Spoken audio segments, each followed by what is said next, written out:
মাথাভাঙ্গা ও শীতলকুচি কেন্দ্রের এসইউসিআই প্রার্থী মনোনয়ন জমা দিল আজ।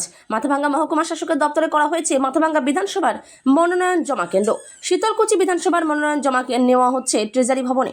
এদিন মিছিল করে মহকুমা শাসকের দপ্তরে আসেন এসইউসিআই প্রার্থী বিকাশ বর্মন ও জগদীশ অধিকারী। প্রসঙ্গত, আজকের মনোনয়ন জমার প্রথম দিন বিকেল 3টে পর্যন্ত সময় রয়েছে মনোনয়নের। এদিন নির্দিষ্ট সময়ে শুধু এসইউসিআই প্রার্থীরাই মনোনয়ন জমা দিয়েছেন। এদিন দুটি প্রার্থী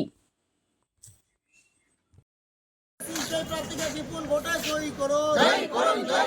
জনবিরোধী কেন্দ্র রাজ্য সরকারের বিরুদ্ধে দুর্বার গণ আন্দোলন গড়ে তুলতে এসইউসিআই প্রার্থীকে বিপুল ভোটে জয়ী করুন। এসআইআর নামে লক্ষ লক্ষ নাগরিকের নাম ভোটার লিস্ট থেকে বাদ দেওয়ার বিরুদ্ধে এসইউসিআই প্রার্থীকে বিপুল ভোটে জয়ী করুন। অবৈধ এসআইআর সকলের উদ্দেশ্যে বলা হচ্ছে আজকে নমিনেশনের লাস্ট টাইম হচ্ছে 3টে অবধি।